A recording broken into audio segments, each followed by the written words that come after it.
Hi, and welcome to the 6th week, our Makerspace build. This week we had an open build of challenge build, and we were just asked to use sensors. So I put together a circuit based on this component here, which is a temperature and humidity sensor, and I output a temperature and humidity to the LCD component.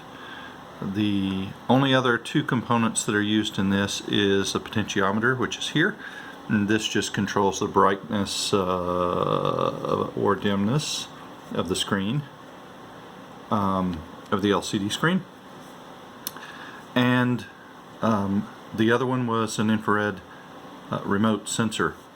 I also used the remote control from the package, and what I did was the circuit displays the temperature and humidity on the LCD screen in Fahrenheit or Celsius scales, depending on whether I hit 1 or 2 on the remote. When I was building this, I had a couple of issues.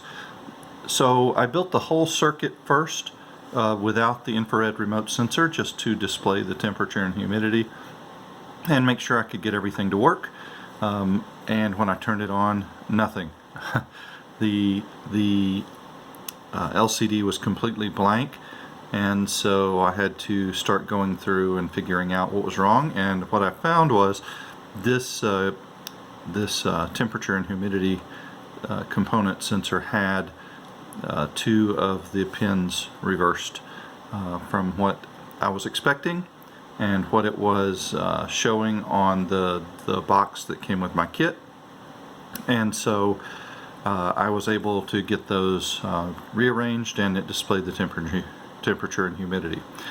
And then I made a change to add the infrared remote sensor, and in doing so I had to build a separate circuit where I was able to get the codes from this remote.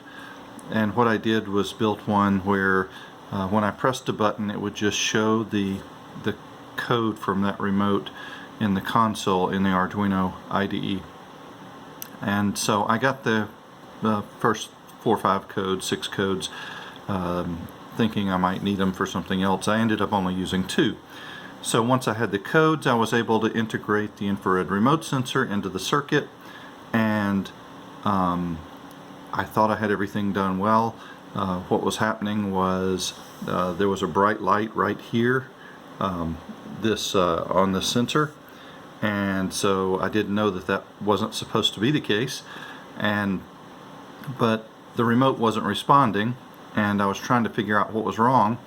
And so I started looking online and looking in the documentation that I had, and it appeared that I had the positive and negative on the remote sensor, the infrared remote sensor, reversed. So I turned everything off, and I reached down to pull this off the board so I could move it and rearrange the wiring and burn myself. So it was making a direct short, and this little metal piece here had gotten so hot that you couldn't touch it. So once I got that resolved and had made the changes to the code, which you can see on the blog, everything worked great. So now I'm able to display the temperature and humidity from the circuit. The sensors that I used were the temperature and humidity sensor and the infrared remote sensor. It's been fun building all these with you guys. I'm looking forward to the last course and looking at all your blogs to see what you put together. And please contact me if you have any questions or need any more information on this one. Thank you.